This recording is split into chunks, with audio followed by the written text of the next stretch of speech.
kita semua.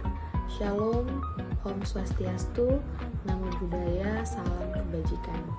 Perkenalkan, nama saya Unifa Sukmawardani, mahasiswa Fakultas Psikologi Universitas Bosowa dengan NIM 4525091076. Di sini saya akan menjelaskan 10 karakter manusia yang wajib dijauhi dan dihilangkan pada diri manusia.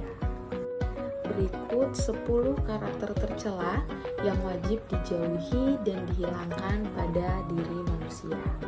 Yang pertama, kikir. Kedua, dendam.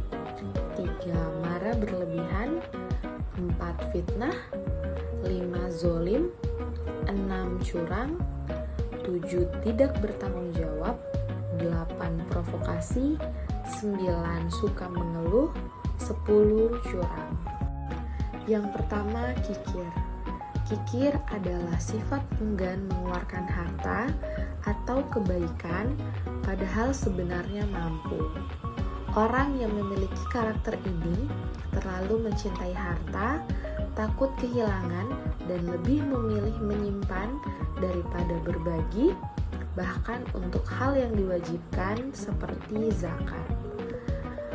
Dampak buruk dari karakter kikir: yang pertama, dibenci Allah dan manusia karena sifatnya egois.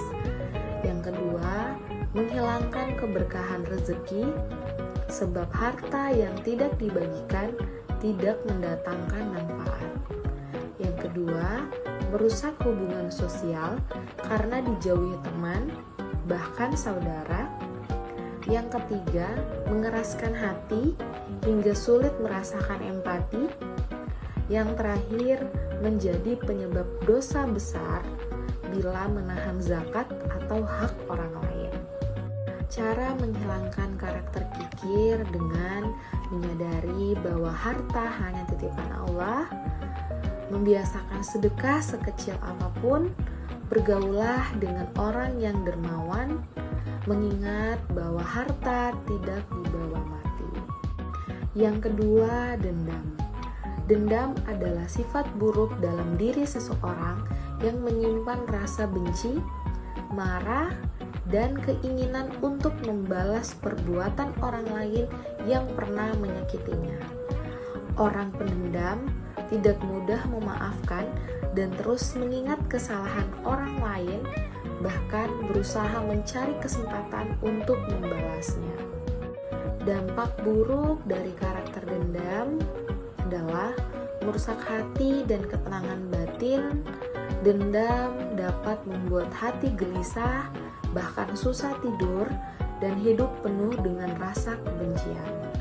Orang pendendam tidak bisa bahagia karena pikirannya selalu dipenuhi dengan kemarahan, merusak hubungan sosial, dan dendam juga memutus tali persaudaraan dan silaturahmi, bisa menimbulkan musuh, fitnah, dan kekerasan.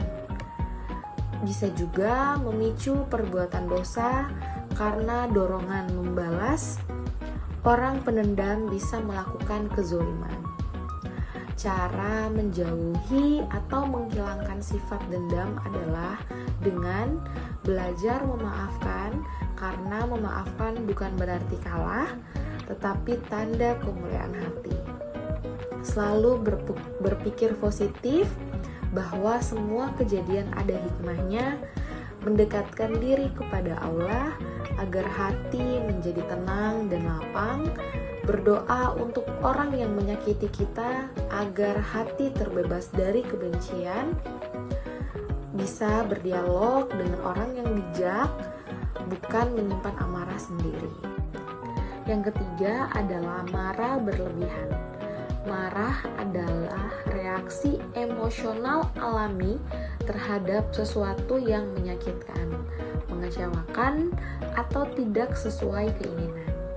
Namun, marah berlebihan berarti tidak mampu mengendalikan emosi hingga menimbulkan perkataan atau perbuatan yang merugikan diri sendiri maupun orang lain.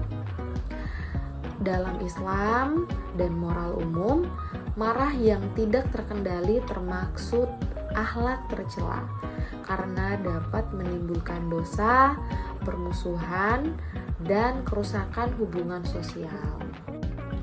Dampak buruk dari sifat marah berlebihan adalah dengan merusak hati dan akal emosi yang meledak, membuat seseorang tidak rasional dan mudah melakukan kesalahan besar. Marah berlebihan menghilangkan keterangan hati dan kebijaksanaan, merusak hubungan sosial. Orang yang pemarah cenderung dibenci dan dijauhi teman, keluarga, bahkan pasangan. Ucapan saat marah bisa melukai perasaan orang dan sulit diperbaiki, menimbulkan kekerasan dan kezaliman. Marah yang tidak terkendali dapat memicu pertengkaran, kekerasan fisik, dan kebencian. Seringkali orang yang marah berlebihan menyesal setelah menyakiti orang lain. Cara menghilangkan atau mengendalikan sifat marah adalah dengan berlindung kepada Allah, berwudu karena marah berasal dari api dan air memadamkannya, menjauhi dari sumber emosi untuk menenangkan diri, latih kesabaran dan empati, belajar memahami sudut pandang orang lain, belajar berpikir sebelum berbicara, dan jangan biarkan emosi menguasai mulut. Yang keempat, fitnah. Fitnah adalah ucapan, tuduhan, atau penyebaran berita bohong yang bertujuan menjelekkan, menjatuhkan, atau merusak nama baik seseorang. Dalam Islam, fitnah termasuk dosa besar, bahkan lebih kejam daripada pembunuhan, karena dapat menghancurkan kehormatan, persaudaraan, dan kepercayaan antar manusia.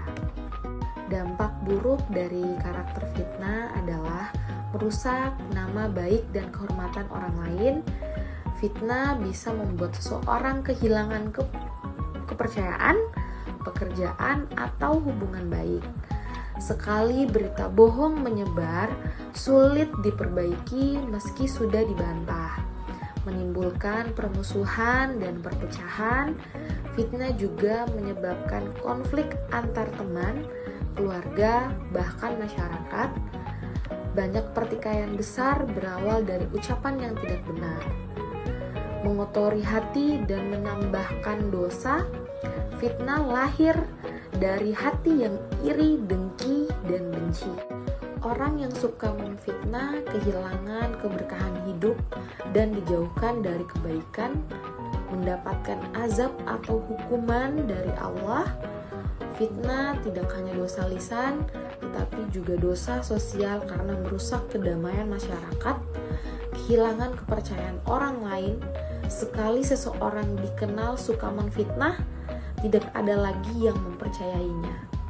Ucapannya dianggap racun dan ia juga dijauhi oleh orang banyak. Cara menghindari atau menghilangkan karakter fitnah adalah pastikan fakta dan sumber informasi sebelum bicara atau membagikan sesuatu. Bertaubatlah dan meminta maaf kepada orang yang telah difitnah. Berpikir sebelum berbicara, apakah ucapan kita benar, bermanfaat, dan tidak menyakiti. Perbanyaklah berzikir dan berdoa agar hati bersih dari rasa iri dan dengki. Sebarkan kebenaran dan kebaikan, bukan gosip dan keburukan. Dampak buruk dari karakter curang ialah hilang kepercayaan teman, keluarga, atau rekan kerja sulit mempercayai, reputasi menjadi buruk, kerugian jangka panjang, masalah hukum atau disiplin, tidak berkembang secara pribadi. Mengandalkan kecurangan membuat kemampuan diri tidak berkembang karena tidak belajar dari usaha sendiri. Cara menghilangkan karakter curang adalah sadari dan akui kebiasaan curang. Mulailah dengan mengenali perilaku curang akan terjadi dan alasannya. Pahami dampak negatifnya. Tanamkan nilai kejujuran. Tegakkan disiplin diri. Buatlah target realistis dan patuhi aturan yang berlaku. Sekian presentasi saya pada hari ini. Kurang dan lebihnya saya mohon maaf. Sekian, wassalamualaikum warahmatullahi